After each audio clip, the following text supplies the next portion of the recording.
Yep, not a problem. Mike, I only see the view agenda and print agenda. I don't see the icon for join the meeting. Are we not anticipating board any docs? vote? On board docs? I've started the Board meeting, so you should be able to join. Yeah, you should be able to join. I'm on it.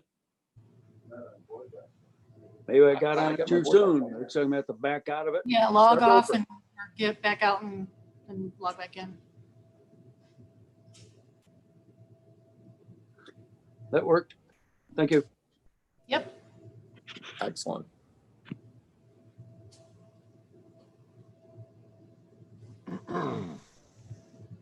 And Mike, just so I'm clear, I don't see any attachments to the board docs other than an agenda. Is that right? That is correct. Okay. And then when we get to that budget discussion, we will have kind of we'll have a 25 slide PowerPoint running monologue, probably from me mostly, and then a few.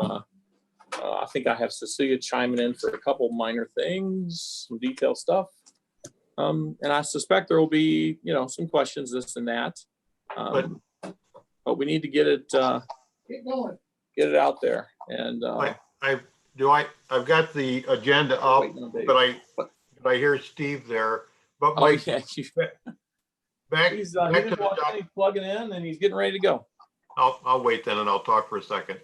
Mike, not to complain, but it's always, for me, it's always best if I can have documents ahead of time, even if it was the PowerPoint, so we can formulate questions better to ask you. And Yep, I understand. In all honesty, we've been working on this thing late last night and still yet today. We're reviewing and changing, and especially in light of a Supreme Court decision, also changed some of our thinking a little. well, so is it possible that somebody, you or Deb or Cecilia, could email it to us right now so we can pull it up on our devices? Would be You easier. can see it on your screen. I understand, but it's easier for me to follow on my own device if I can.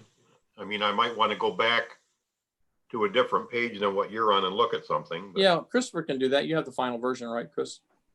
Yeah, Chris. Okay. Yeah, Christopher can send it out.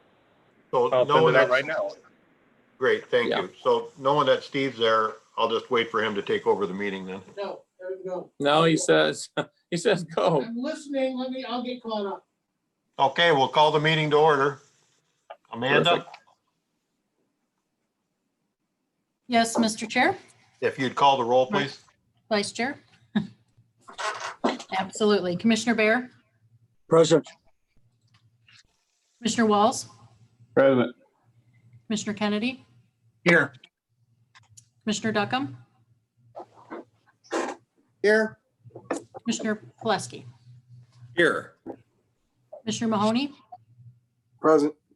Commissioner Williams, Present. Commissioner Elwell, Here. Chairman Shotwell, Here, all present. Okay, next up, we'd be looking for a motion for approval of the agenda. so moved. Moved by Phil, supported by Corey. All those in favor, please signify by raising your hand.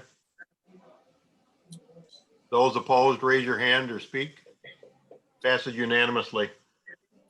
Takes us to public comment. Michelle, do we have anybody signed up for public comment? Yep, you have two.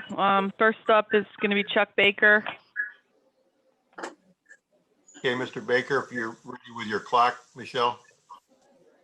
I am. Okay, Chuck, are you there? Chuck, that's not you. Sorry. I see him on the screen, Michelle. Mr. Baker, Go ahead, can you Chuck. hear us? I'm just here as an observer. Oh, Okay, you said you registered. Okay. Brandy. I said no to talking. I have nothing right now. Thank you. Okay, that would be the end of public comment. okay. That moves us to the budget discussion. Mike, the meeting is yours. Thank you. Thank you. Christopher, if you could, what we're going to do, guys, is Christopher's going to put up the PowerPoint. We're going to basically turn through this page by page, talking, and while I don't want to discourage questions, at the same time, probably some of your questions will be answered as we can move through the slides. Maybe make a note, and then we can always go back to it if it's not been answered or further. Mike, for yes, those that want it, it did just pop in by email from Chris. So any commissioner that wants to see it to follow Yep. along. If you've got a second device that you could bring Right. that up, that's great too. Yeah, not a problem at all. But otherwise, it will be on the screen here momentarily. Chris will share his screen. We'll move through, and here we go. I'm going to turn that off. So, needless to say, it's that time of year, and then some. We've been working on budget conversations internally now for months, in all honesty. And it's taking longer than normal because, frankly, it is very difficult. There are no easy solutions. And this is one of those budgets where we don't have enough revenue and our expenses are increasing. So that cause for concern and, of course, changes in how we do business. Christopher, if you can move on, please, to the next slide. Quick overview. I do want to just briefly talk about strategic priorities. I think that's important. You guys have developed those and approved those last year, maybe a year and a half ago now. And then we'll take us through, general fund, expenditures, revenues, and then, frankly, what are we going to do about it, or what can we do about it?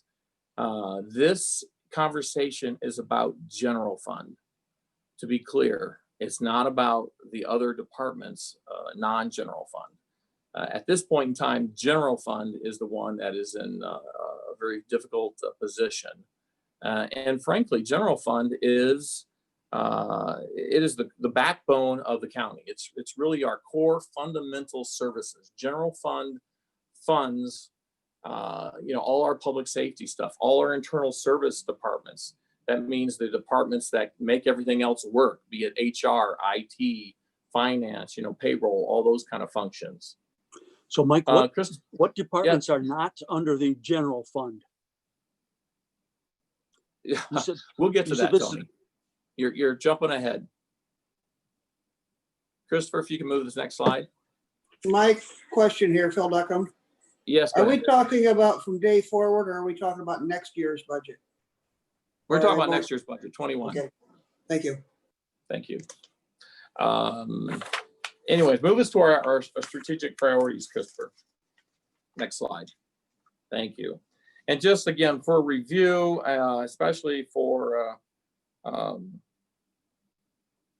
what am I trying to think of here? For Earl, sorry, Earl, who perhaps haven't had opportunity to really review this since this was developed last year with the board. Key performance areas, obviously, I'm not going to read through that for you, but at the same time, I do think it's worth noting, we talk about a healthy community, really we're revolving around the core functions in our health departments and so forth. Transportation, JDOT, the roads, I think our community has responded well to the initiatives that we put forward there. They've passed some of their own road millages and investing in the infrastructure there. Thriving economy, this board has for years supported the EG. You contribute $100,000 a year to the EG towards that economic development efforts in our community. And this most recent strategic priorities here, we took a little different bend on that economic development. We decided coming out of there that we want to focus on home development, subdivisions, bringing more residents, showing them that Jackson County is a great place to live and raise a family, that sort of thing. And we're trying to focus a little more on that. Safe and desirable, again, back to public safety, be it through law enforcement and having a safe and desirable community there. Trusted government, I think we really basically have said, sadly, a lot of people don't trust government. They think, especially, I think my personal opinion on that is they tend to think more along the lines of the federal and the state than they do their local. I'd like to think that since I'm a local guy. But frankly, I think most people know you as their friends and neighbors and family members and have faith that you didn't run for county commission to somehow get rich. That's not the case at all by any means. You've run for county commission because you want to make a positive difference in the community in which you live, and most of you probably grew up in. And then quality of life essentials, again, I think the community has embraced that. They have funded not only parks, but animal shelter too, to the tune of millages. And we are in the early stages of enhancing our programming, be it at the parks, through infrastructure build out, as well as at the animal shelter, upgrading our efforts there as well. And I think the community is responded well to that. I think we see nothing but good things coming out of that. So I just wanted to touch base on that, those there, just to remind everybody that that was what we did last year. And I would remind everyone too, every other year we have an election, and that's when we review and literally, well, we review every year, but that's literally when we take a much more closer look at our strategic priorities and key performance areas to make sure that any new commissioners that have been elected or appointed have an opportunity to be heard and to make a difference in that program. Christopher, moving forward, please.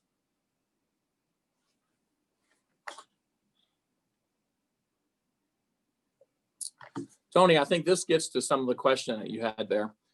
Again, general fund right at the top.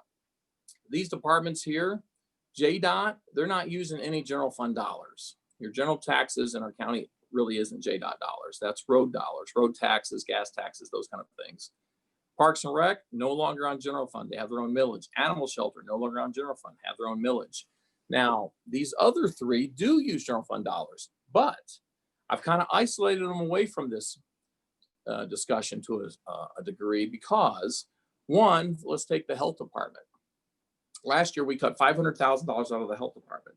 The health department's budget is around $7 million, $1 million of which comes from the county general fund. So when you think of it that way, you go, oh, well, we got $1 million there we could probably reduce. No, we do not, because that $6 million that we bring down with the $1 million, most of that is our match money that we have to have. We start reducing it further, we lose the grants because we don't have match money available. In addition to that, and that adds up to a little over $800,000. In addition to the remaining money there goes towards the environmental health division of the health department. So that's the people inspecting restaurants, looking at septic systems and all those kind of things that people need to have to not only remain or keep this community safe, but also keep the builders moving forward, constructing new homes and things like that. So we're very limited in what we can do from that department at this point. To make cuts would reduce, basically grant funding. And I might say also significantly cut into some very needed services in our community. The least among us are those that are truly advanced in the health department. Now, the child care fund, again, the child care fund is a fund that we fund about half of it. It's a $6 million fund. That does include the youth center too, adjudicated youth and so forth. We put in about $3 million in general fund. So you say, whoa, we got $3 million opportunity there. Not really. The child care fund, youth center, those are coming out of the courts. These are people that the court has said that this individual needs to be either in foster care or in the youth center for some redirection in their life, those kind of things. We really don't have a choice. We could say, well, we're going to cut the budget there. Well, we can cut it, but as soon as the court orders that this person be put in placement, we don't have any choice but to pay the bill. It's the law. And that's about a 50-50 program on that. So again, it's somewhat set aside because while we may feel good and say we balanced our budget by cutting it, in reality, if they have a year where they need to place children, we're going to have to pay it. So we'll find ourselves at the 11th hour, scrambling, trying to find money, which we have in the past. Friend of the court, you're jumping ahead on me. Friend of the court there is about a $4 million budget. 600,000 of that roughly is general fund dollars. Again, one might think, well, there's a $600 opportunity. No, not really. Probably 60-70% of the funding in Friend of the Court comes from the state. We have to have match monies that we have to put into that. Again, we really don't have a whole lot of latitude with some of those types of programming in these departments to just reduce it. In the end, we could reduce it and feel good about it because we balanced our budget. But in the end, if it's required through the court system, we would have to fund it. Okay, Christopher, move on. This, one second. This here we put on here because we wanted to give the board a quick overview, snapshot, if you will, of general fund expenditures, over the last 10 or so years. And you see there's a little note at the bottom. I'm gonna preface that first by going back to say 2014. You'll see in 14, our general fund expenditures start going up. And you look at that and you go, wow, that went up a lot between 13 and 14. Well, we're looking back and because, memories fade. Why is that? What happened? Well, we had a $2 million increase into the youth center. Same thing. We had a situation where a number of children beyond what we had expected were mandated to be placed, and we ended up costing us another $2 million. By the same token, if you recall those who were involved with Lifeways, we were involved in some, I won't say litigation, but we definitely had some disagreements with Lifeways and had to figure out all the way up to the state level on what we were going to fund. We were funding about $80,000 for a number of years. The state ruled that wasn't correct. We needed to be funding a whole lot more. And we ended up increasing our budget that year to Lifeways by, what was that? $489,000 increase was, so there's part of that. And then there was also a 3% wage increase, and wages here, general fund wages are around $160,000+ for 1%. So if you're 3%, you're walking well over $400,000, which is, again, I'm trying to explain why that went up that year the way it did. If you go to 15, same kind of thing. We still have another $250,000 increase on top of the contribution to Lifeways that we had to make. The state had basically told us we had to do this. We had a friend of the court increase of another 150, and then we had another youth increase to $510,000. And then, of course, that year too, retiree health insurance went up by about $500,000, which health insurance goes up, pretty much every year, right? The only time it doesn't is when we have reduced our benefit or changed our carrier, our provider, which we've done a number of times now in the last 10 years. Just for broad numbers, health insurance costs the county about $9.9 million right now, of which about $3.4 million is retiree health insurance. So about a third of our insurance costs are retirees. And when our costs go up, so does our cost for retirees as well. And then, of course, 16, we're looking at 16 going, okay, what's the deal there? Again, another $500,000 hit to health insurance. And that year, too, came due our monies, our match for the airport.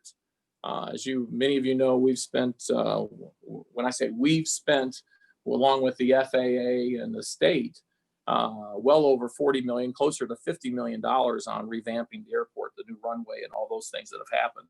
The county was very fortunate in that, our match on that was only like 2.5% for most of that, which was a great leverage from the county's perspective. And of course, the airport is great for economic development in our community, as anyone who looks into that would readily tell you. And then again, just walking ourselves through this so people understand what is going on there. And on 18, you see 18, it drops down. It's like, well, what happened? Well, we removed dispatch from that.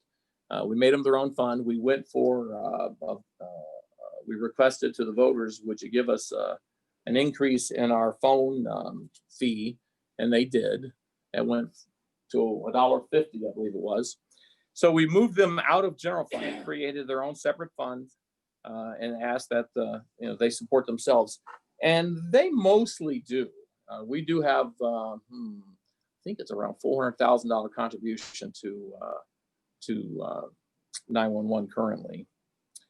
And then in, let's see, 19 is more or less status quo. 20, there was some wage increases in there. And then in 20, we did much the same. We took the Department of Aging, we took animal shelter, we took them out of general fund because we said, we don't have the monies to continually support those programs. You're going to have to live on your own millages, which they have. The voters were kind enough and felt that those departments and services warranted a tax increase, and they approved that. And now we're looking at 21, which is, again, if you see, it's taken a significant jump up there. We're concerned about that, obviously, and that's why we're here having this conversation today. And of course, some of the things there, we'll get into it much more here later, but I would just mention, again, SRI, the ARC, which is the annual required contribution for the retirement system, which we'll talk a little bit more later. And then, of course, some capital needs too. Christopher, next slide, please.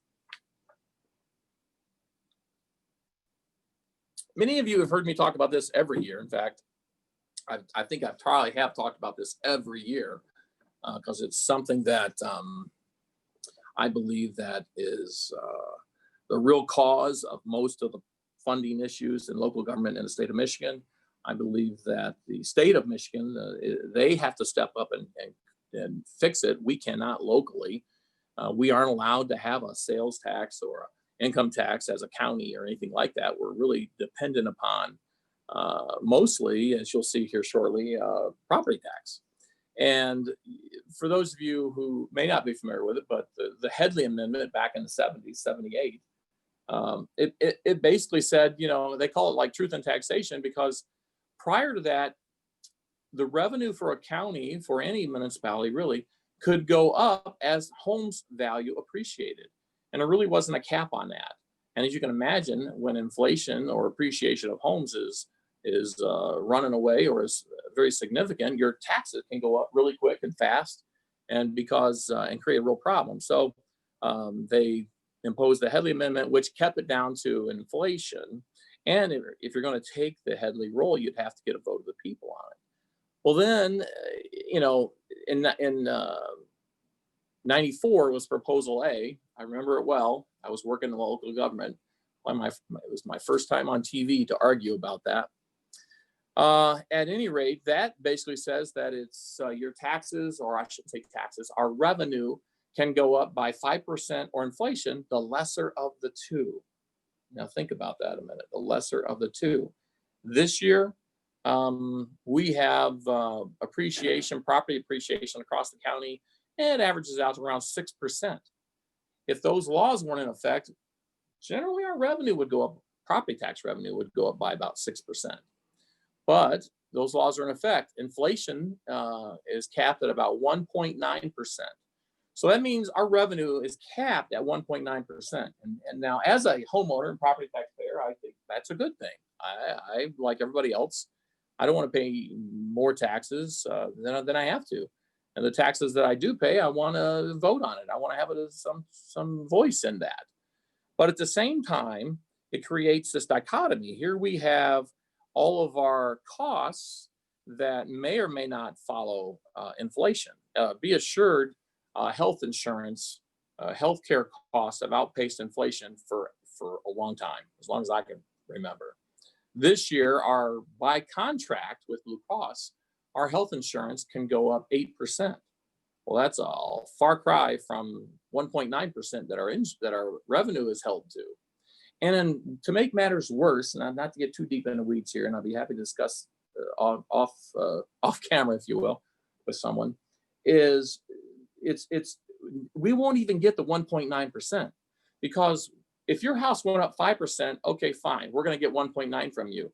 But if your property did not go up by 1.9, it might have actually depreciated in value, or it might be 0 or 1%. Well, for that particular property, we will only get 1%, not the 1.9. And it's not the aggregate and the average of all the property. Each individual property stands on its own. So in actuality, our revenue will never go up by 1.9%. It will not go up by what the inflationary number is. It's always going to be some margin below that.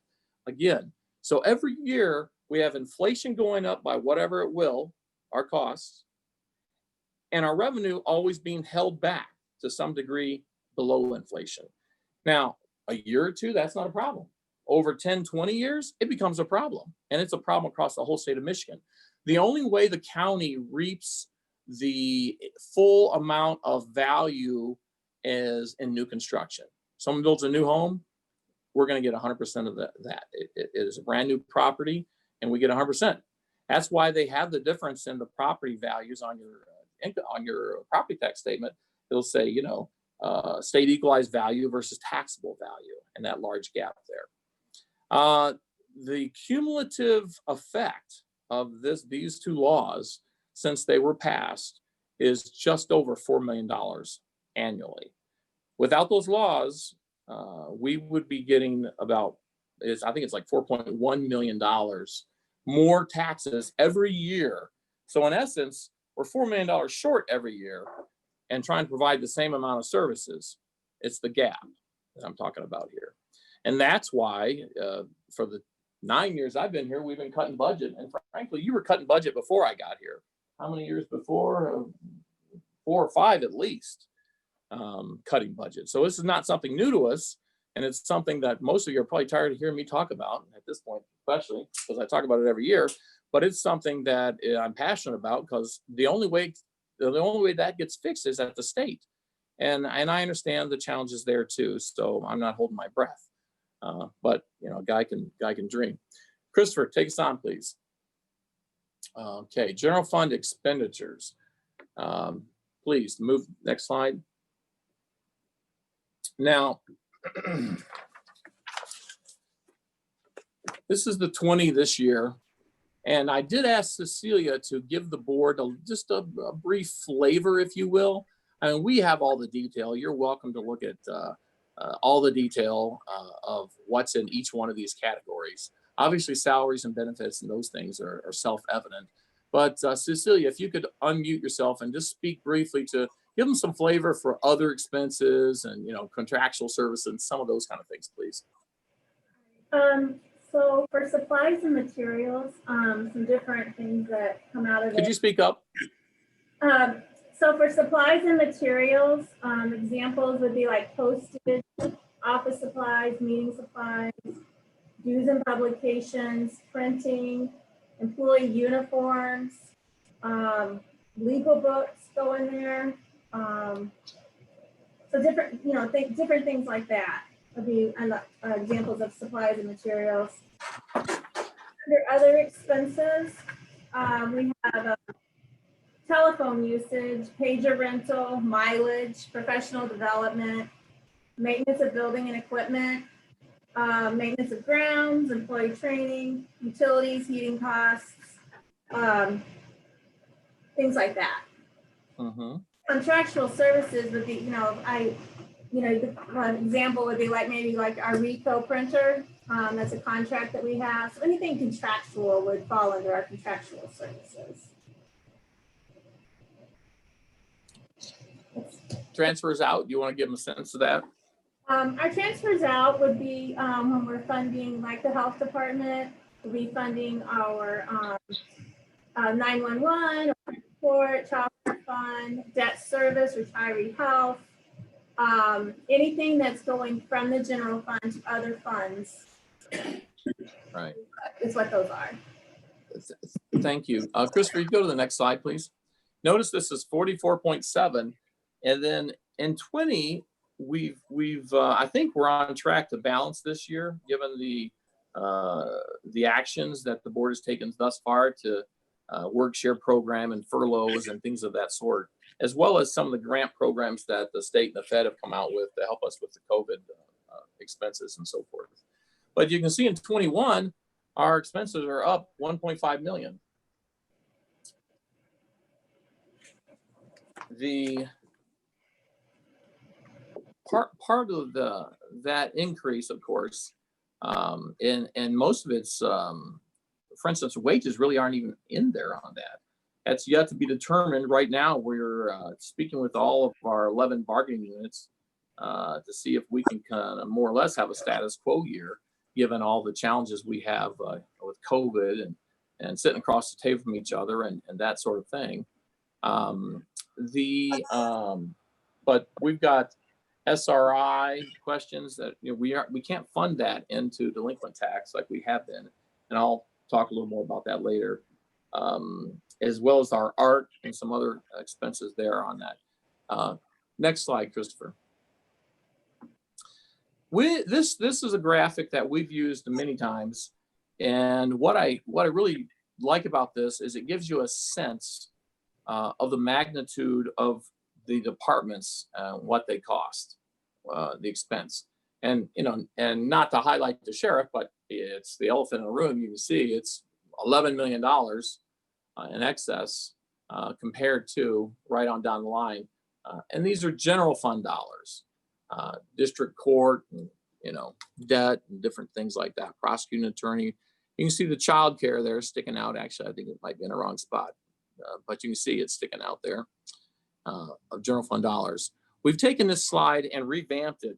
Next slide, please. Because this slide, I know it's complicated and you'll have plenty of time to review it on your own and ask questions, of course. But what we've done there is said, well, let's take a look at this. We have some services are mandated. Mandated means the law says we have to do this. We don't have a choice. We are the county. We are an extension of the state of Michigan. And we have to provide jails and courts and with those prosecutors and public defense, and we need to do equalization. We have to have a medical examiner, those type of activities. Now, mandated means we have to have it. Doesn't mean we can't necessarily reduce it. It just means we can't eliminate it. Versus non-mandated at the top. Non-mandated are things that there's no law that says the county has to do this. We do it because our residents have indicated in one means or another that we should do it, and they want to do it and are willing to pay for it. And you can see in there what legally we don't have to do. Some of the big ones, obviously, Road Patrol. We've talked about it in the past. Road Patrol is about a $2 million expense to general fund. Retiree health insurance. We don't actually legally have to do it. There have been courts that have ruled now that we don't have to continue to fund that. But by the same token, those are promises that have been made by county commissioners in the past. These are employees who worked for their 25, 35 plus years on a promise. And to undercut that at this point would obviously would be, in my opinion, wrong. But at the same time, I still have bills to pay. And I've got to manage the budget the best I can. Again, non-mandated services are things that that we don't necessarily have to do. But at the same time, I see airports in there. In actuality, that airport, that probably should not be in there. In fact, I think I'll have to talk about having that removed from there. Because once you borrow money in the amounts that we've borrowed to redo the airport runway and all those kind of things for safety and other reasons, you can't just close your airport or else you have to pay that money back. So there's strings attached to federal dollars and state dollars. Internal services, I know a lot of people have, well, there's where we're going to save our money.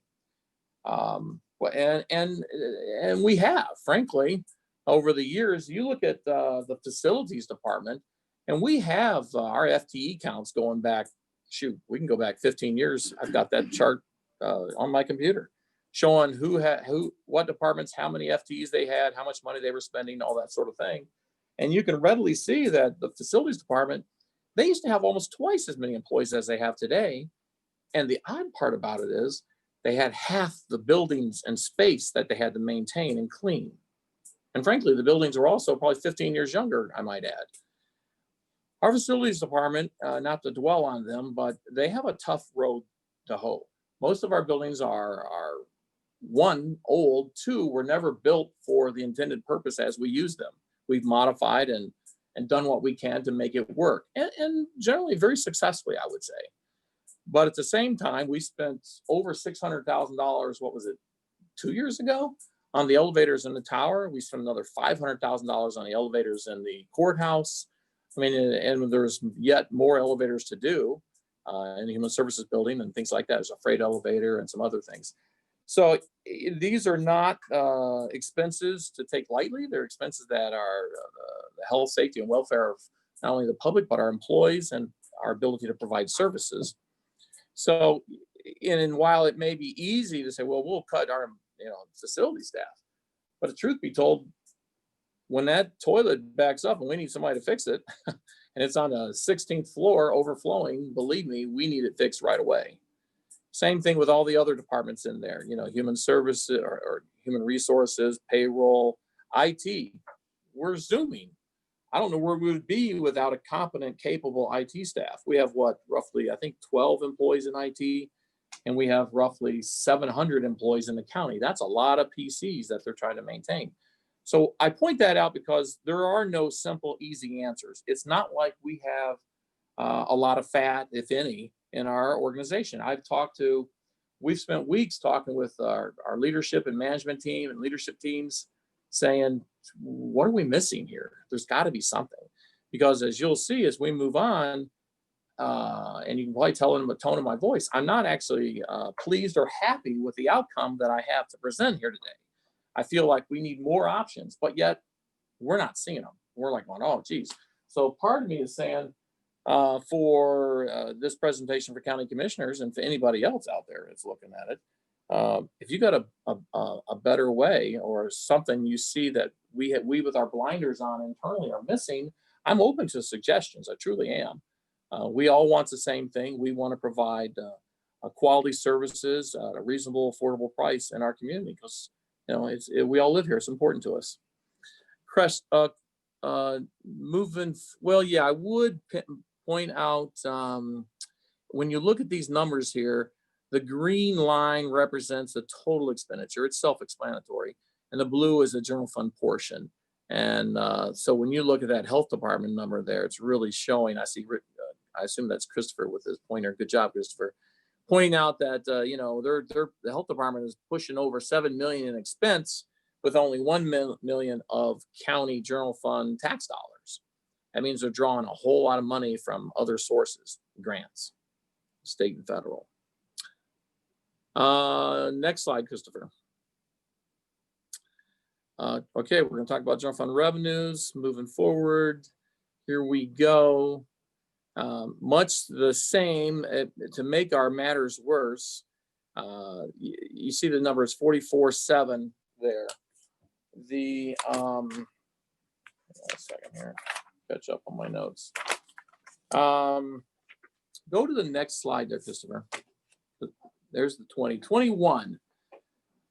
21, our revenues are down by 1.25 roughly $1 million from 20. We believe the bulk of that is from intergovernmental services, which is our state revenue sharing. It's our best guess, in all honesty. We're thinking it's probably $500,000, $700,000 reduction. But the truth is, we don't know yet. We do have time to make adjustments when the state tells us what the number is going to be. We are confident it's going to be less. We believe our overall shortfall between revenue reduction and expense increase is probably closer to $2.7 million. That is a big nut to crack. Next slide, Christopher. And go on to the next one. In 20, let's just take a quick look at what we did last year this time. Well, a little earlier than this. Talking about our 20 budget, the one we're in right now. We cut $1.5 million out of the 20 budget, the budget we're in. The budget that we're having to cut again, so we're really below the 1.5 million, or I should say above, in reductions. Last year, we reduced FTEs. I think the sheriff reduced by at least 4, as well as a few other departments. Our big saving grace last year was we went back out to market on health insurance. And in all honesty, the providers were hungry. They wanted us. We were a feather in their cap. We went back to Blue Cross from HAP. Blue Cross, really, they bought us. They cut our fee or our cost by $745,000, which goes a long way to helping us balance the 20 budget. that's great, but we can't do that every year. We did see some reduction in our coverage as well, which just pushes more of that cost to employees, to be frank about it. But by and large, it was minor, and the bulk of the savings really was out of Blue Cross's pocket. At least that's our belief.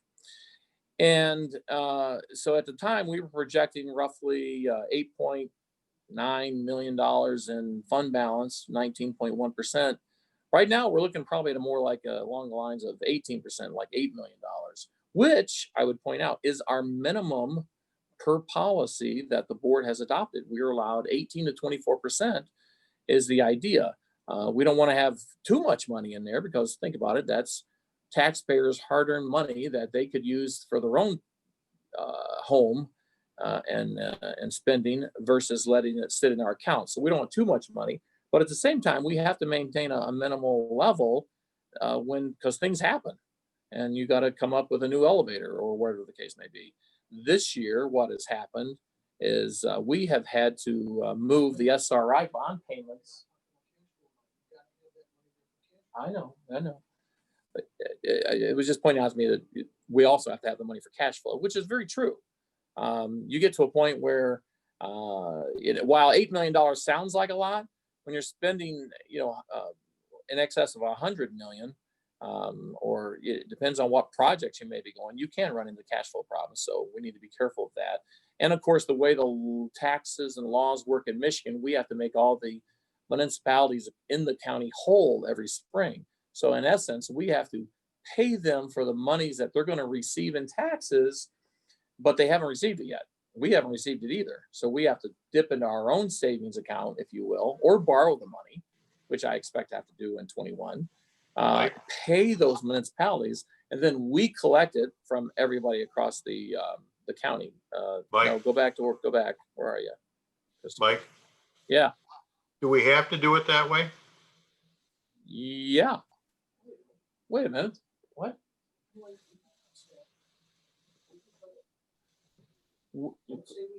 Hang on. What was your question specifically, Dave? Because I've got to.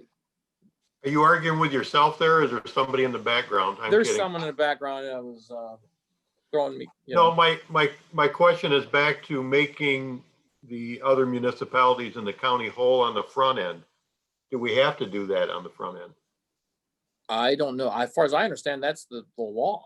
I'd have to ask the treasurer if there's some other way of doing it. I've never seen it in my 30 years done anything but that. And I'm I've not saying never we actually should. asked the question. I'm not saying we should do it any other way. I'm just asking the question. Yeah, and that's something we'll have to ask. I can tell you in my 30 years, I've never seen it done any other way. But that doesn't mean that there's some nuance.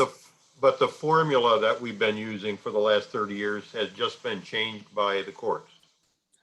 Oh, believe me, there's big changes coming. The legislature's got to do something different. They've got to change the law. Yeah, I have another slide later. I was going to talk a little more about that with Christopher.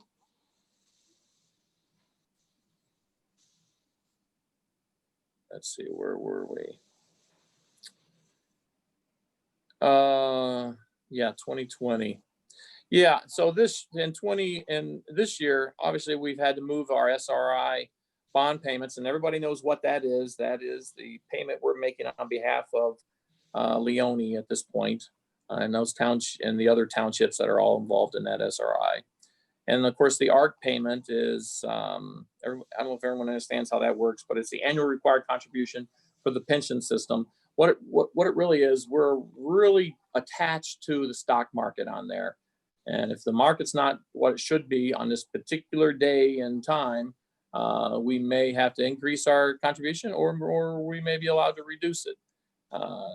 And that's, we can go into a lot more detail on that in another conversation. Christopher, moving to the next slide. Can you tell us the amounts on those two items? I didn't hear what you said. Can you tell us the amounts on those two items? Yeah, the SRI is roughly 400 and change every year, 400,000. And the ARC payment varies, but the last one was $1 million that we had to come up with. And where are you, Christopher? You're jumping around. You're throwing me off here. Factors. Okay, the next slide. Yeah, the next slide here. We throw these out because, again, we have a pre-trial next month, August, on the SRI. We have mediation coming up next week, and the week after, actually, two different dates there with mediator and those parties to the lawsuit. If that's unsuccessful, the pre-trial's in August, the trial's in September. We will see what happens there. And frankly, my guess would be that there's 5 parties to that lawsuit. Regardless of what comes out of the trial, somebody won't be happy and will appeal. And now you've got another year or two in appeals court before. So the truth of the matter is, it looks like we're going to very likely be paying on this if we can't figure out some kind of settlement, bring people to the table there. So what I'm saying is I don't see that necessarily going away. Contract negotiations this year, again, as I indicated, we have 11 units that we're working on, and of those, well, we don't have resolution with all of them yet. We're trying to work it such that we'll kind of say, let's agree to extend our contracts another year before we get in negotiations. Oops. The healthcare costs, again, I think I alluded to potentially 8%.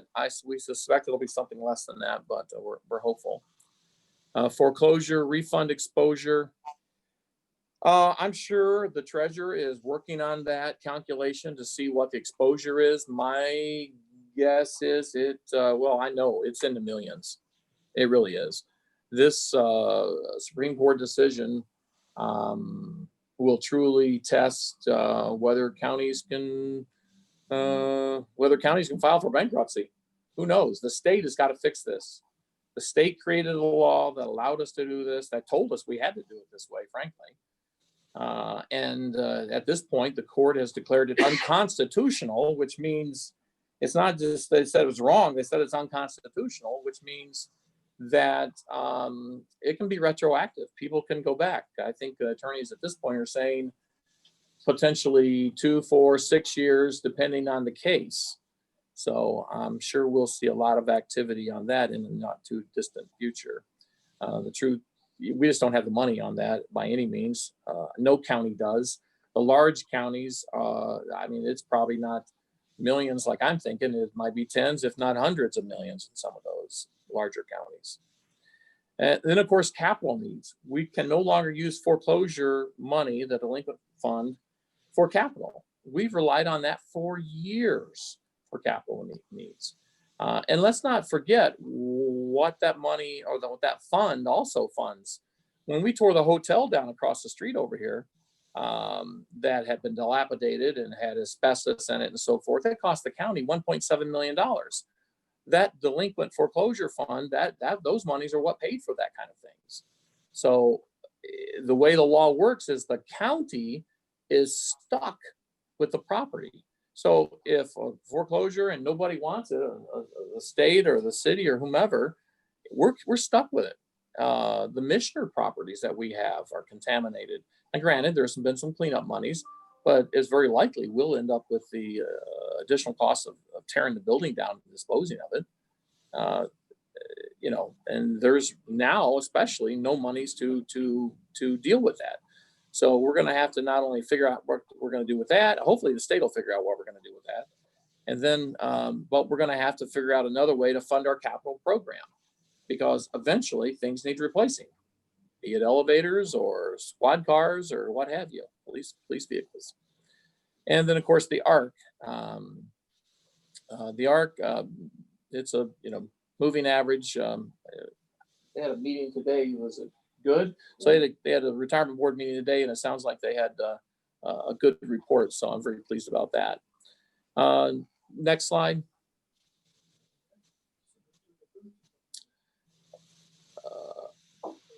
Okay. Possible cuts. These are things that we threw in here and said, well, what really do we have? Like I said, retiree health insurance is about $3.4 million of our $10 million healthcare costs, but only $2 million of that is general fund. And we've been looking at that as what can we do to bring it more in line. We could change the retirees drug card to match more so in line with what the active employees have, which would be a 10-20-40 type drug card. We could increase the deductible to $250, which is in line with the active employees deductible, and the savings would be roughly $160,000. We looked at when we had conversations with all the department heads and elected officials across the county, which we've had some multiple times, looking for opportunities to make changes or reduce costs. MSU said, well, you know, if you want our very basic MSU, you could save another $126,000. Again, when you're looking at roughly potentially $2.7 million, it doesn't sound like much, but you know, you start to add them all together and you're talking about real money here eventually. Unfortunately, though, when we look at programs, you know, I don't have programs because I've said it many times, we're past paper clips. We've got to start talking about what programs are we not going to provide. Well, we don't really have any programs in this. This is our core function services. There aren't really programs that we can reduce.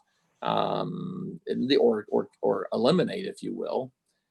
It's really about staff, you know, and it's roughly, you know, 40 FTEs comes out to about 2.7 million. But again, this is talking about cuts, and the revenue problem we have isn't going away. In fact, it will continue each year as Proposal A and HEADLEE apply. Go to the next slide, please. This next slide, this is our basically our org chart. We took it and said, okay, of the departments that we're talking about directly general fund funded, how many staff do we have? What are we looking at here?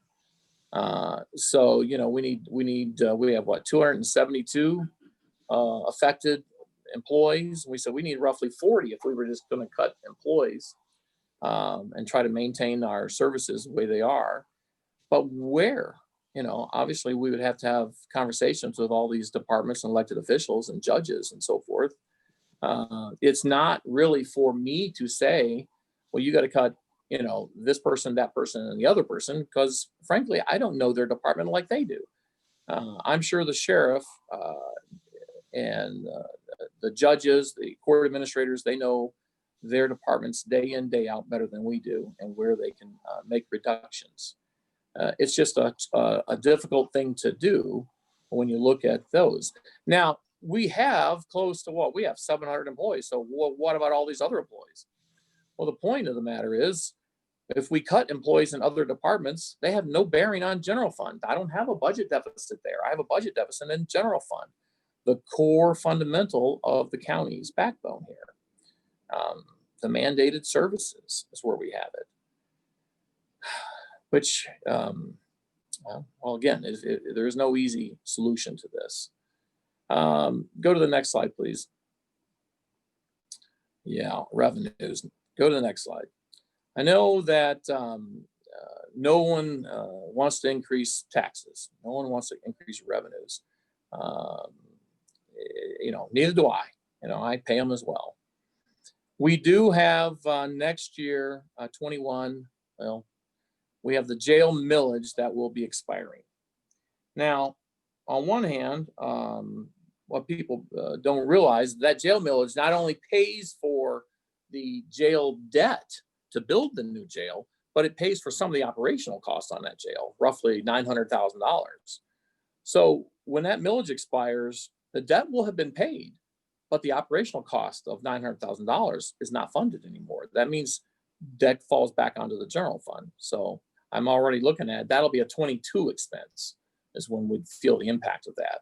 So in 22, unless some other revenue source replaces that one, I've got a $900,000 hit. I've got to figure out how to pay for it from general fund for the operation of jails. So, do we go for a public safety millage that would fund and just replace the $500,000 that is expiring and help to continue to fund the jail and also help keep our public safety functioning as it should. And then, of course, Mike, yes, sir. the jail millage note that you've got on that slide shows it as 2.1 million. Did I hear you say that 900,000 of it is wages to run the Channer Road jail? It's jail operations, yeah. And that the 900,000 is just Channer Road, correct? Not downtown? I can't speak to that. I just know it's jail operations. Okay. Thank you. Well, Christopher. The only other option that I know of at this point is the millage restoration. And what that really is for those not familiar with it, back in the 70s, we established the county millage at 5.95 mils. And due to Headley and Proposal A, we have to reduce it a wee bit every year. We're now down to 5.0941 mils. That's where I get that $4 million less revenue. We're 0.8559 mils below what legally we can levy. It takes a vote of the people to do it. And if we were to restore that, well, then we would not necessarily need a public safety millage because that would continue to be funded through the general fund. And it would be offset by the reduction in the jail millage of what that was. That was $500,000, but it's 0.48 now. So we would, in effect, see a 0.3732 mil increase if we were to do that. For a sense of what that additional dollars that would be to the public, you can see that last little line down there. It comes out if you have a $200,000 market value home, that's what you could sell it for, translates roughly to $100,000 taxable value, which then turns into roughly $37 a year increase in taxes to do something like that. Whereas if you just go for the public safety millage increase, there would be no real increase. It would be just a replacement millage for public safety over what we have now. Next slide. Yes, sir. Phil Duckham here. The Headley override, other communities, if I've heard that they've tried that. What's the success rate or failure rate of that approach? It's mixed. I know Lenawee did it a few years ago, was successful. I've known some other places that have, but I don't have a list of them yet. It's not something that we've, in all honesty, up until recently, spent a lot of time looking at because we felt that that's the last resort. We don't want to raise taxes. We want to live within our means. We've been cutting successfully for years and providing the services, managing ways to reduce staff through technology, through in-car computers for officers, lots of things, lots of technological changes that have allowed us to do more or at least the same with less dollars. We're feeling that at this point that we're up against the wall. We're really in a tough spot here. And I don't see how we do it, especially given what's going on with the delinquent tax. We have been blessed with that over the years to have that for capital improvements, because I don't know where we would have found the money in general fund to pay for, $600,000 here and $500,000 there for elevators and things like that. Okay, the link, tax forfeiture money. We have a tax forfeiture auction coming up soon. How it changes immediately? I believe it does. Again, I'm not an attorney, and I know there's lots of attorneys scrambling, the treasurers as well, on what's going to happen forward. But my reading of what our attorneys put out was that It's an unconstitutional, not just illegal, unconstitutional. It's the Michigan Supreme Court, which means it's binding on us. I mean, I suppose they could go to the federal Supreme Court, but in all honesty, I don't know anybody who really liked the way it was working anyways. I'll say it that way. So I believe that she's going to have a sale and subtract out what is owed to the county for taxes or to whatever jurisdiction she's foreclosing on a property. In addition, schools and municipalities, and then return the rest of the money. That's what it says. I believe that's what we're going to have to do. So there will be no excess monies for taking care of the Michener property or any other property that we are stuck with. And I mean stuck. It's not like we want those properties. We are forced by the law to take those properties. It's that simple. They're going to have to change. It's as simple as we can expect no help from that fund. Matter of fact, it could cost us money. Well, again, I'm not an expert on it, but my understanding is operationally, any cost the treasurer incurs in foreclosing on this, because the law is still valid in regard to that process, forcing people to pay their taxes, she will be able to transfer those costs to that property. So if she's spent, $10,000 on foreclosing and mowing and boarding up and what have you on that property and sells it for $100,000, she's going to keep the $10,000 and return the $90,000. That's my layperson's interpretation of what I read from the attorneys. But the delinquent revolving tax fund account is going to dwindle and go away. Yes, it's Okay. gone. Thank you. I think we're about done with the slides. Was there anything, Christopher, that we had left? Yeah, go to the next slide. You go to the next slide. Last slide. Yeah. Obviously we put a forked path because we've got to make a decision one way or the other. We are not allowed to have a deficit budget. I do not recommend that we reduce our fund balance further. We're at the minimum. And without the delinquent tax money to also help us in time of crisis and need, we do not want to go below what we have. I think, and cash flow could be a potential problem. We are monitoring that closely. We monitor it monthly here. Questions, please. If you could return us back, Christopher. Mike, go ahead. Go ahead, David.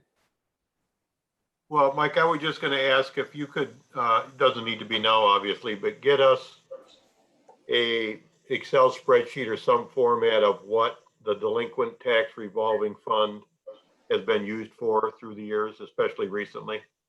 Sure.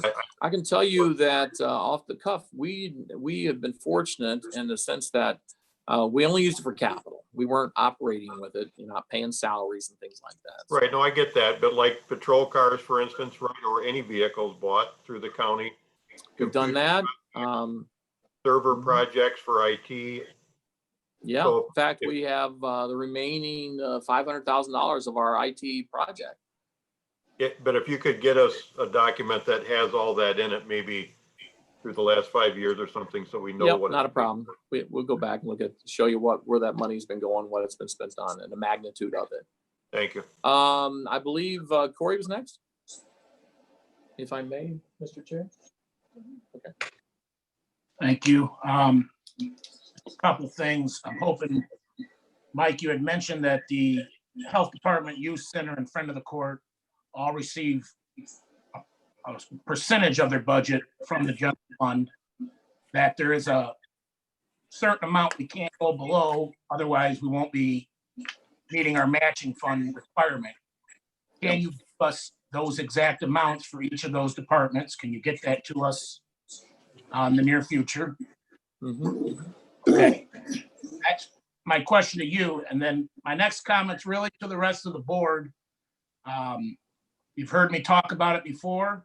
Hopefully most of you have read up on the SRI. If you haven't, you really should, and look at some of the past judgments The judge pretty much said that the county does have the right to order those 3 municipalities to pay Leone, which would in essence allow Leone to pay us. Now, the problem's always been that not enough people hooked up. Those 3 communities can't really afford what they owe.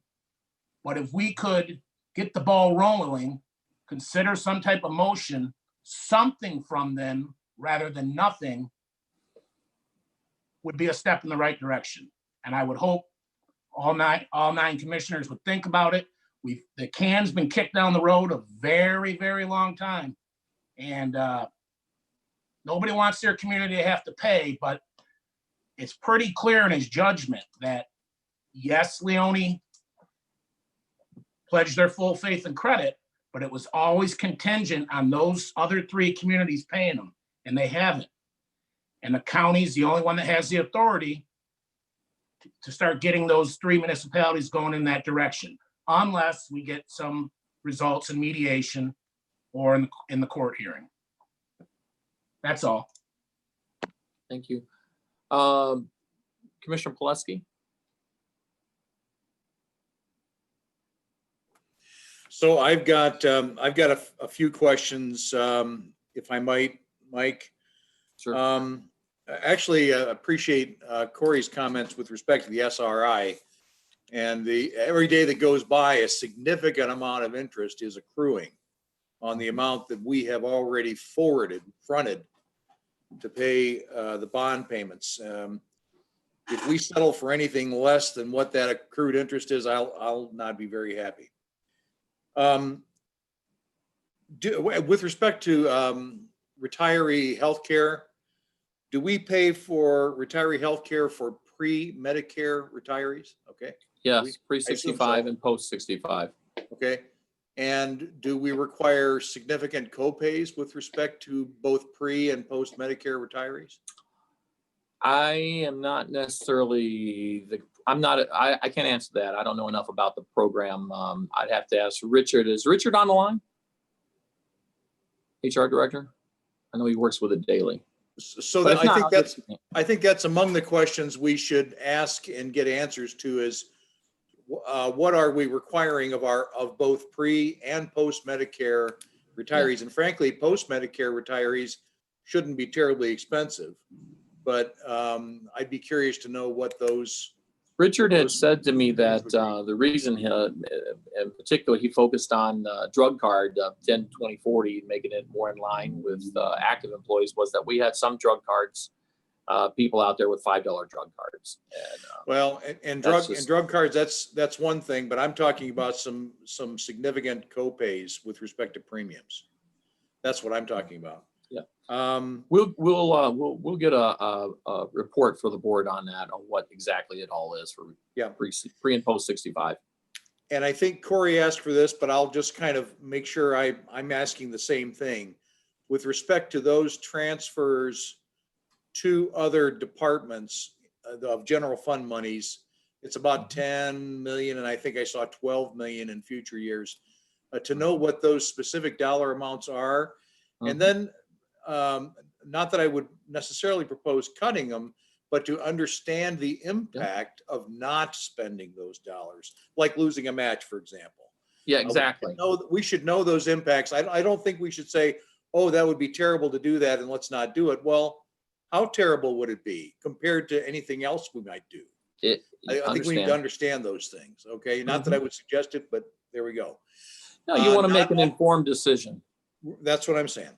And not also to suggest a tax increase would be any acceptable to me, but is there a timing issue with respect to approaching a Headley override, for example, that we need to know about as we consider what we're doing? In other words, we have to act by X time to get that done. If we were going to ask for a restoration of a Headley override, our language would need to be filed by August 11th.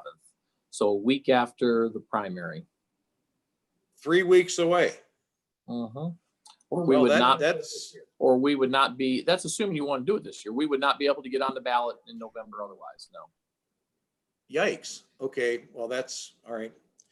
Earl, Yeah, we could do that in 2021. We don't have to do it in 2020. okay. The So, millage on the sheriff's side doesn't happen until the end of 2021. Mhm. So we would be, if we really wanted to wait the full 2 years, we could do that.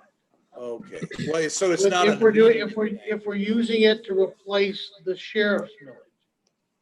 If we're using it to do a total funding of the general fund, then we need to probably think of it a little bit faster. Mhm. Okay, thank you, Mr. Chair, and thanks, Mike. I'm sure there's other questions. I'll let other commissioners ask them. Sure, thank you. Tony and then Phil, please. If anything's going to go to the voters for a Headley override or whatever you want to call it, I could only support that if it goes in November. You need a That big would be turnout. November. If somebody proposes doing that in March, I'm not in favor of that. I don't like going to the voters for an increase. We call it a restoration, but yes, it is an increase. But so I fundamentally don't like it.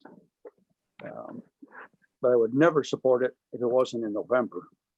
Yeah, in our conversations here internally, again, we're like, this was not something that we really were planning on or thinking on or proposing until we found the situation that we're in. And that's why it's like, otherwise we would have talked about this months ago. We didn't realize, well, nobody realized fully what was going to happen here with the state and so forth. It is what it is. I think these conversations that we're having today is probably being had, if not, it's across the state, be assured. Everyone is you should see the listserv. People are upset, and I'll leave it at that. I wouldn't repeat what was said.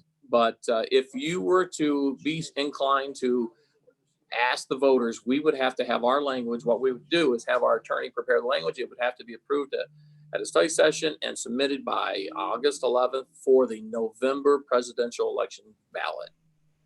And, Excuse me, otherwise, Administrator Overton. yes, The am I deadline is- incorrect? Yes, the deadline is actually August 25th. Oh, well, that's good. That's better. Thank you. You're welcome. Okay, that's better, but it is, it is what it is. You would have to make the decision in August. The bottom line would be. I believe Phil had a question, and then Darius, did you have a question? Yeah, Phil, please. Thank you, Mike. Mike, has the state indicated we're gonna be getting less funding? I'm sorry, would you repeat that? Has the state indicated that we're getting less funding for next year? Oh, yes. I've not And then- got any, I don't have any documentation on that effect, but yes. We don't know how much. What I No, was- we do not know how much. It's our best guess at this point. We're trying to be conservative about it because, it's hard enough to make cuts when you have time to think it through and plan for it, let alone last minute. I did just get a text from a retiree who tells me that their 20% premiums is what they're paying. So, but we'll get the documentation. Okay, Mike, if we don't know, I'm looking at a different scenario. Let's take friend of the court as an example. Mhm. We have to fund to get the state, we have to have a matching fund to get the state money. Mhm. If the state only gives us half, our match is gonna be less. If the state cuts their funding to Yes. friend of the court, our match is gonna be half, Yeah, what that's not. but not a good situation. Well, I don't think that's the money we're actually talking about. State revenue sharing that comes into the general fund is different than the monies they put in through the friend of the court. Okay, But nonetheless, what you said is still correct. If they did that, yes, we would pay less too. okay, but now the friend of the court would have a big budget deficit itself. True. And they would have to force upon themselves cuts within the department, or are we required to somehow step forward and prop them back up financially? I don't think we have to do anything more than what the law says at the match.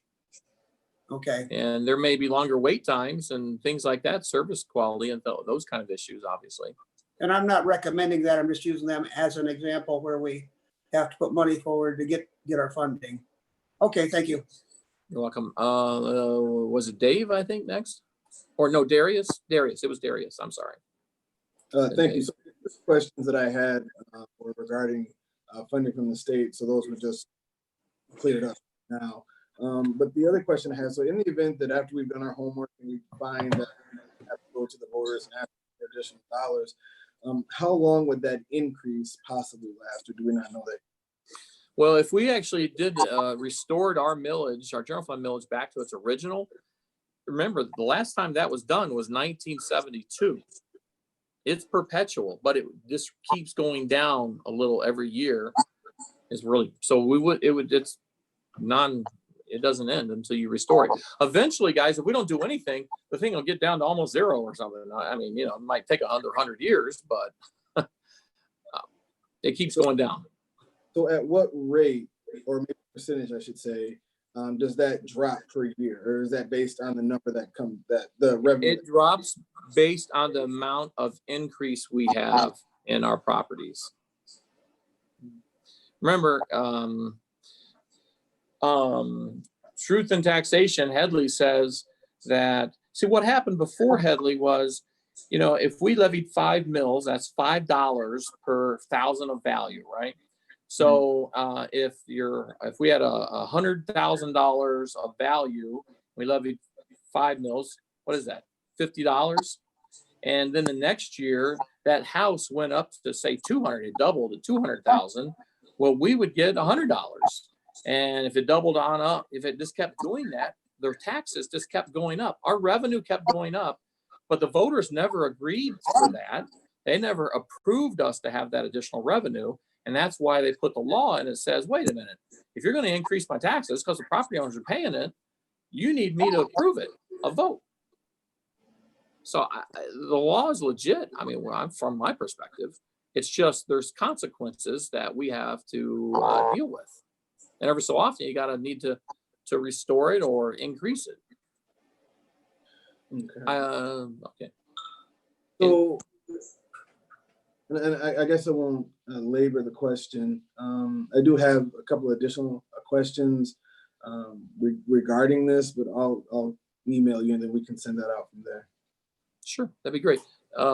Commissioner Elwell? Mike, the SRI payments, we're into that for how much, over 2 million now? Oh yeah, we're at probably 2.3, sounds right to me. And that has come from where? Fund balance or delinquent tax revolving fund? Delinquent tax, most of it. I'd say almost all of it. Okay, thank you. Other questions? I think that with interest, it's over $3 million now, Mike. Is it? Okay. Yeah, I know the number's going up, and you're right. The larger the number, the faster it climbs.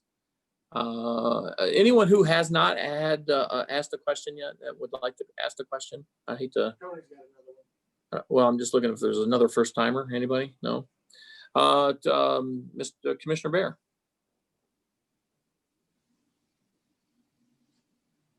Tony? No. Tony's not moving. I'm thinking his thing is froze. Anyone else while we're waiting? Again, email questions. We will research, find the answers, bring them back for the whole board. We'll just email them out because I anticipate having this conversation again. It's a study session coming up here in 2 weeks. And probably almost every meeting moving forward until we come up with some kind of resolution. We need to balance our budget. Mike, Tony looks like he's back if he's got a question. Tony, go ahead.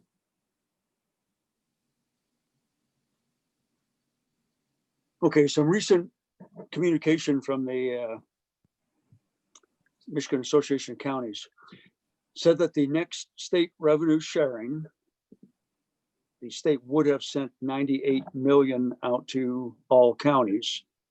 They're not going to be sending that out, but they are getting 150 million in state COVID expense reimbursements. So instead of getting our portion of the 98 million, we'll be getting our proportion of the 150 million, if I understood their communication correctly.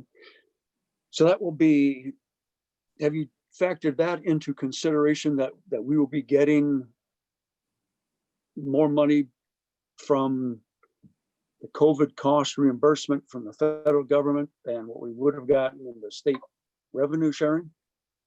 Well, I can tell you, there's probably 3, 4, maybe 5 different grant programs, COVID, we're working on right now, where we've applied for, one of which was the what was it, hazard pay we just approved. So we're applying for any of them and all of them. One of the things we need to be careful of is they don't allow us to double dip. So, and this generally happens. I've seen it happen before. Probably you have too. There's a crisis. There's this, there's that. Everybody and their brother in Washington is trying to send us money, and they overlap it, and it starts making a mess. Not that we don't want the money, but at the same time, we have to be careful to meet and honor the intent of the grants. In fact, there's one we just received today. I think Deborah did a, are you on there, Deborah? Did a, what do you call it? A Zoom meeting with, talking about $390,000 that we were eligible for. But at the same time, I also heard our grant writer, Kristen, talking with Deborah about, well, wait a minute, we can't apply for that money. We've already applied this other grant to that particular person. So it gets to be messy. I hate to say it that way, but it really is. And the last thing I want to do is spend the money, and then 2-3 years from there, I get audited, or the county gets audited, and we're like, whoa, wait a minute, you double dipped, you got to pay this money back. And at the same time, by doing that, we've taken money that someone else perhaps could have used the first time around. So yes, Tony, we are looking at any and all of them for sure, doing the homework and the research on it. But it is time consuming at the very least on there. I am here, Mike, if you had questions. And one other person just texted me that most of those monies are strictly COVID related expenses. So I can't necessarily apply them to my budget deficit on the ARC or on the SRI payment or something else like that as well. And But someone else had a question. Yes, sir. Go ahead, Tony. Your thought. What I understood from the MAC communication was that the 98 million that the state would normally send out for state revenue sharing, they're not going to send it out. So that means we will lose that money, but we will get the same proportion of the 150 million. So more money. 150 can go only into COVID reimbursements. So are we going to be worse off because of this, or are we going to be better off? I do not know. I guess we will play the cards as best as they're dealt. I don't know if anyone else has read that or has information to that. I was going to ask that maybe Tony could send out that communication from MAC. That'd be good to look at. Yeah, it's easy to miss stuff. There's lots of those things flying around right now.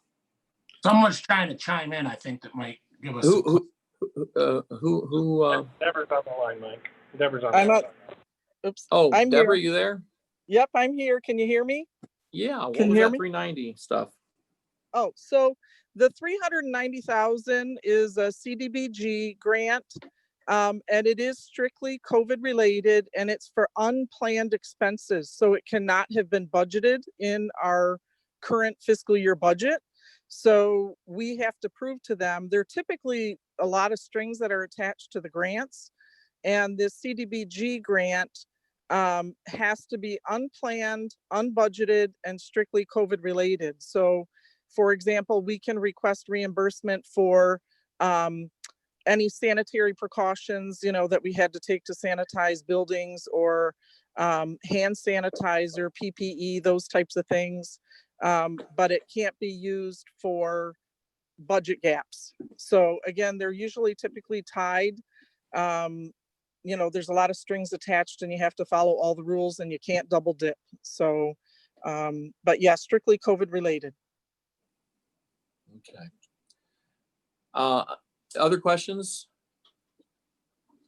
Darius? Yes, the ARC payment, how often do we make that? Annually. Annually, and have we made that for this year already?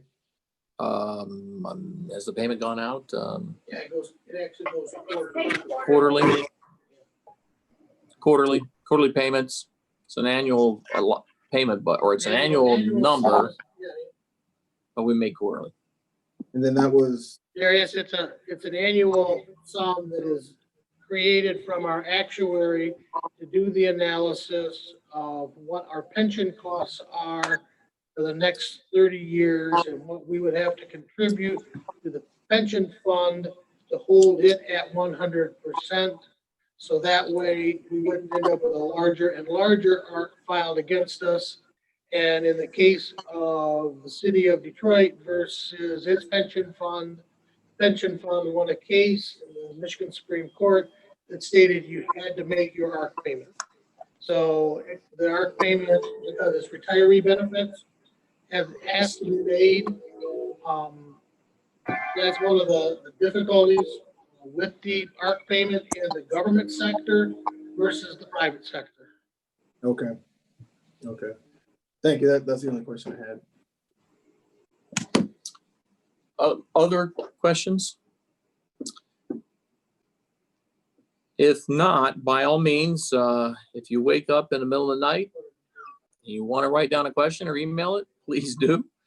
We will be looking to, at our study session, we're going to go into the weeds some more. We're going to go deeper at the study session, showing the numbers that some of you have asked for. So you understand, because we want you to make the most informed decision, that you can, so you're comfortable with. Because at the end of the day, we recognize that more often than not, people are asking you these questions, and you need to be able to, have the answer. So, by all means, don't hold back. Who is? Phil. Phil, please go ahead. Mike, over the past few years, we've talked some about merging the court management together, joining the district and the circuit court. They've talked about that. I think before I even got here, they've been talking about that. But I understand. If I understand it right, that has to come from from the courts, right? Well, I don't know, but that we've always before talked about that as a possible cost-saving measure. We just didn't know. I don't know how we would start the ball rolling. Or Deborah, you have thoughts on that as my resident court expert? Yes, typically changes to a court budget have to be done either in a reduction of the budget. So say you give them $1 million, you can then say we're giving you 800,000, and they're permitted to make the change themselves. Or if you adopt a line item budget, you can eliminate specific line items out of a line item budget, but we do not adopt a line item budget. So we would have to switch to a line item budget for the courts in order to specifically eliminate a specific position. Okay, because we're duplicating services over there that may not,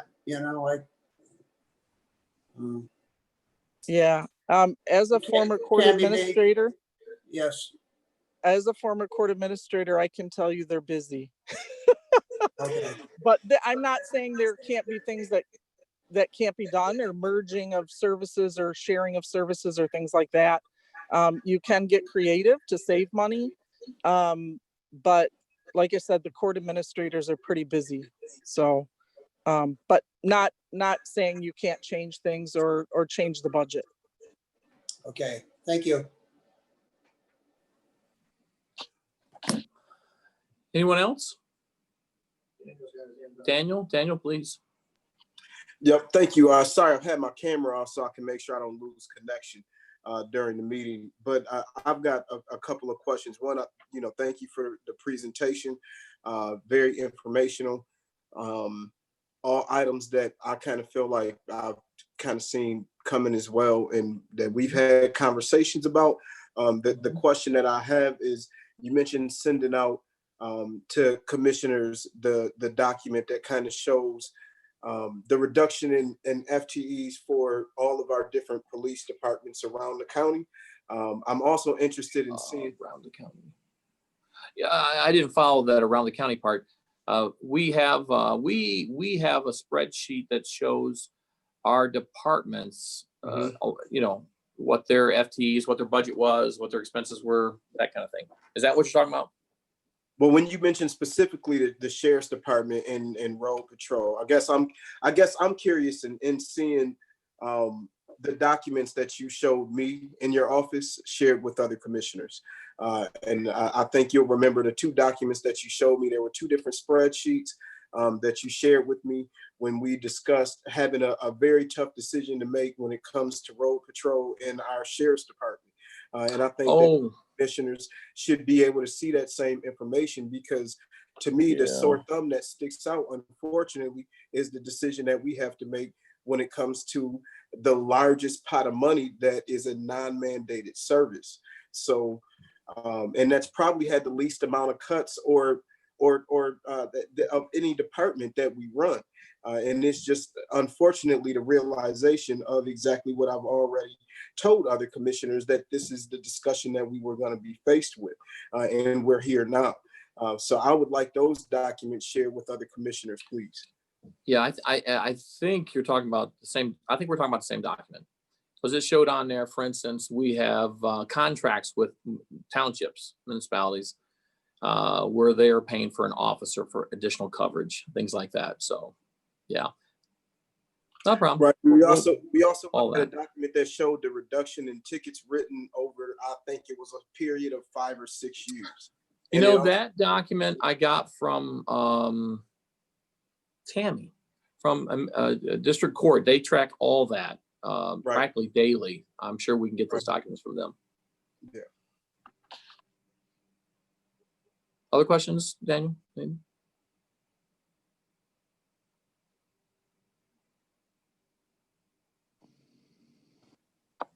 I guess just one last question, just to be clear, the deficit that we're looking at for 2021 is what we're trying to solve for, and the amount is the 2.7 million. As of right now, our best guess, and again, we don't know what state revenue sharing is going to look like. We're thinking it's right around there, yeah. And we try to be conservative on that, because, like I've told everybody, you know, don't put a lot of smoke and mirrors in your budget, because sometimes people, you know, they want to pad and this and that, because these are real world cuts that make that have a real world effect on people's lives. If we have to lay people off, and then we find out later, oh, well, we had dollars that we could have kept that person, that doesn't help anybody. You know, I mean, so we recognize the magnitude of the consequences of these changes, and we do our darndest to get it right. But we are waiting on the state, and we do have time. We generally adopt our budget in September. We hope to hopefully be able to do that, depending on what the state does. But at the same time, legally, our budget just has to be approved before 21 starts. So if it takes another month or two, so be it. We don't want to be rushing in or doing it wrong. We want to make sure we have the time to work through these problems, these challenges. I'm also curious for those COVID-related CBDG funds. Is that something that we are going to try to apply for? Are there some expenses that were unexpected? You know, I'm sure we've got some expenses somewhere in our departments, because I know we've been tracking the additional expenses that we've had, and it seems like we'd be able to apply somewhere. Or is the conflict that it would be double dipping? Is that what the issue is? Because I didn't potentially. Deborah, could you elaborate on that? I know you had done the webinar or whatever it was. Yeah, absolutely. Can you hear me okay? Mm-hmm. Okay.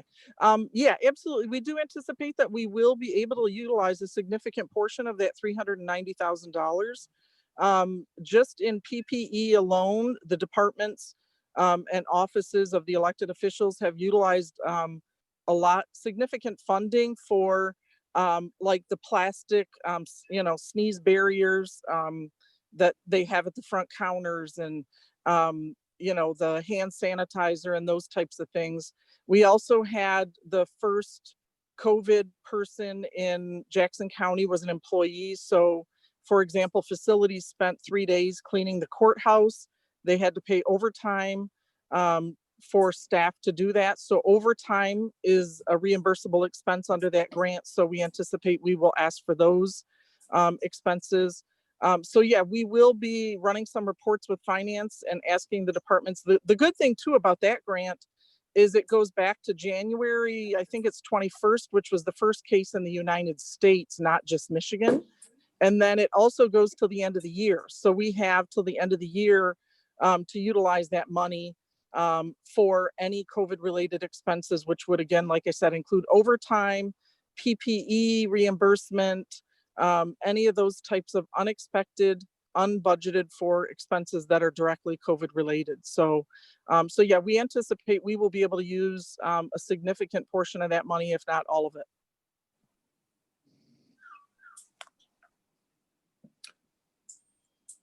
Anyone else? Yes. Yes, sir. I just want to reiterate to all the commissioners to please, over the next few days, if you haven't familiarized yourself with the SRI contract, try to do that. It's $400,000 a year, and it's long been past time that the 3 communities that haven't been paying pay. And the judge has already said that the county has the authority to make those 3 townships pay. And we need to start getting some revenue coming in. And I really think the previous board decided they couldn't do it. They thought they had it. They didn't have the votes. This is there's new commissioners on this board. It might not be the same result. That's a huge chunk of revenue that could offset a portion of this problem. And we really need to think about it. Everyone needs to really see what that contract says. Don't take my word for it. Read the judge's ruling, and come to the next meeting informed, because I'm not going to let this go away in the situation that we're in now. Commissioner Elwell, and then Commissioner Bear. Well, just to expound on that for a second, what Corey's talking about. Okay. As you read that, and Mike, you can correct me if I'm wrong, but my recollection is that the judge appointed a special master to review the finances for wastewater treatment, and specifically the language in the contract that spoke to the assets of the system were to be used to pay for the SRI. And the special master concluded, in fact, when looked in total, that there were enough excess revenues of the system to make the bond payment. Is that accurate? You guys are really getting in the weeds on that. Yes, it is, but there's a counter argument to that, and that's not legally binding. That's it's an opinion. Yeah, and we might be in the weeds, but as Corey said, read the contract, read all the documents, but remember that ruling from the special master and judge as well. And the reality is that we have a court date set in what, September? Is that what you said, Mike? We get mediation starting next week for 2 days, 1 day next week and then 1 day the following week. And then in August, assuming mediation doesn't come up with a solution, pre-trial in August, trial in September. Well, seeing how we're in the weeds, let me ask you one more question.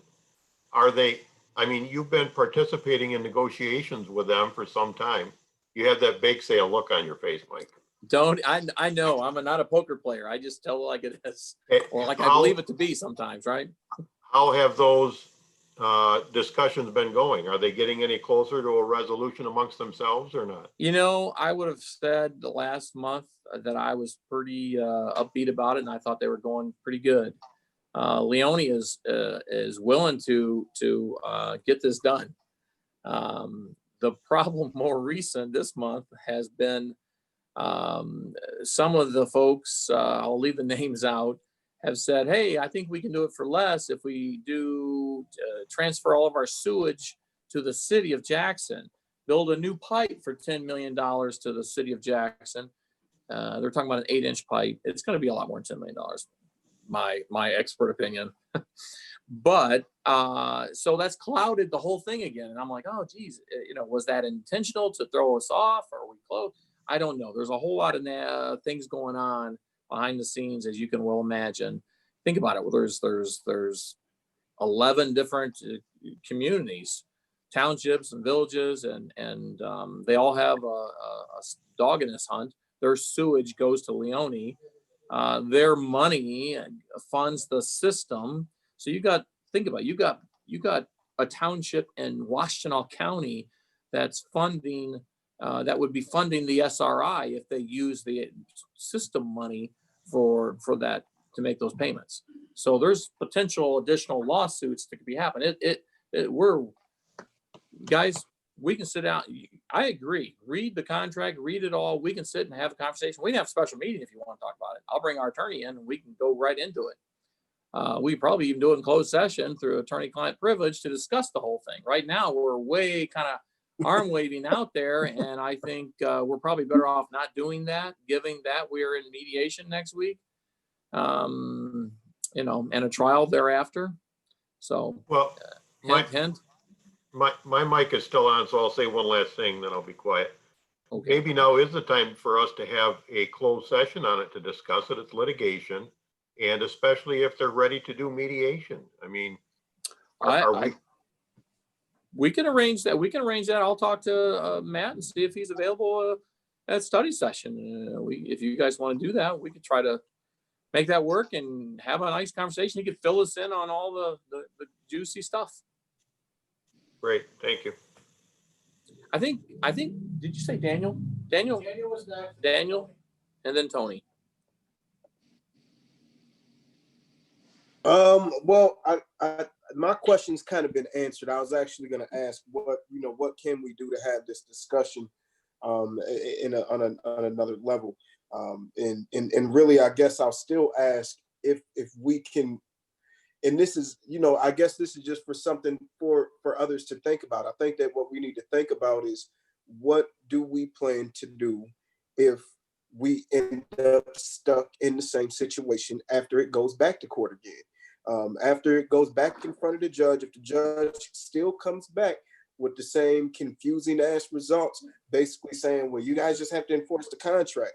If we get back to the same place again, where and when are we as commissioners going to draw the line in the sand and say, we're going to do something different about this? So like, I would like to see this discussed in an open, public open meeting instead of just in a closed session, because this is a public matter, and constituents that live in my district are paying for water that they don't use and have not used. And we're steadily just allowing the can to continue to be kicked down the road. So I think that we really need to start putting some forethought into what are we going to do and when are we going to try to do something different at whatever point that we exacerbate the attempts that we're in the middle of right now. Yeah. Okay. I hear you, and I do think there are things that obviously the greater conversation as far as publicly, but things that pertain to ongoing negotiations where we're trying to get some settlement, we really should not undermine that process by having a public meeting on that. Let's do the closed session. I'm sorry to interrupt, Mike. I absolutely agree. I was saying after the fact. So like, if you go back to court, I totally agree. and this goes back to a pre-trial in a regular court date, at that point, once we get a court decision, if we're back at square one, what are we planning to do? I'd like to start formulating a plan now, because I feel like currently the ball's out of our court. Our lawyers doing what they can do, and the mediation is going on. There's these court dates set, but the ball is still not in our court. What can we do in preparation for if things come back to us again, which they have. Since I've been involved in the commission and have dealt with this issue, it's done the same thing. It's done the same thing. It's going to court and come back to us, going to court and come back to us. So I'd just like to know what we're going to try to do proactively for after it gets out of court, if we don't get a clear path of how we're going to stop paying for this and be repaid for what we have paid. Okay, I understand, and I think that I will ask Matt for a closed session at study, if he's available, to give you guys an update on where we are in litigation. And then depending on what happens in the mediation and the litigation, at that point, then I do think clearly we need to have a conversation what's our next move, that sort of thing. And then the board, that'd be a public meeting. Yeah, the public has a right to understand, so for sure. Who was next? Tony, did you have a question, sir? Yes. To review this full contract, I've only seen a couple pages of it, but to look at the full contract and all these supporting documents, where can I access that? You'll need to come into the building. That file, Earl has most recently looked at it. Earl, how many inches would you measure that file? There's multiple files, Tony, on that. If you want to get really There's into probably, it. yeah, there's probably 6 or 8 inches, and I am pretty sure, Mike, that file is not complete. So it's if anybody comes in to look at it, the pleadings are not in chronological order. The rulings are not in chronological order. I found it very difficult to look, and I was there for a morning. So if we're going to have people look at it, somebody's going to have to go through that file and clean it up a little bit. Okay, so look at it. if I want to look at it, I have to come into your office. You do. It's not it's paper. A lot of it's paper. The contract, you could probably read the contract. I think that's what Commissioner Kennedy was referring to have a grasp of what originally the thinking was, convoluted as it is. I'll leave it at that. Ready to move on? I mean, don't get me wrong, that's important. I've been working on it for years. I think I'm going gray on that darn one issue. But other questions in regard to the budget at this time? Otherwise, please email questions. We will work on putting some documentation together and prepping our next PowerPoint. Christopher, he did this PowerPoint, he did a great job. Thank you, Christopher, putting that together for us. And we'll prep for having another conversation at study session. With that in mind, Mr. Chair. With that in mind, we've returned to public comment. Michelle, is there anyone out there?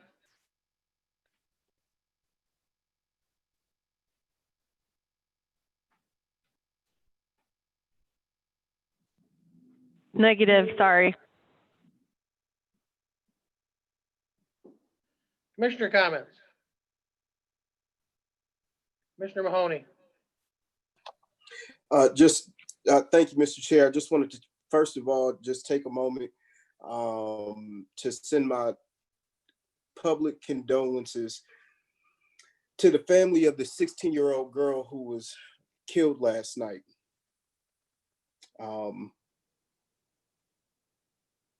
Just wanted to take a minute to just give her family my condolences first and foremost. And I don't know if they have arrested anybody for that. So I would just also like to bring that to everybody's attention. The second thing is I just wanted to take a moment on a lighter note to publicly say thank you to Michelle and the IT staff in general. Because with this changing environment, I'm sure their responsibilities have tremendously increased. And I am a frequent flyer in the IT department because I never remember my password or something is always going wrong with getting into my email. And they are always very, very pleasant and eager to help and reset my password or get me back into an email. So I just wanted to say thank you. Again, thank you for the presentation. I thought this was great information for us to consider.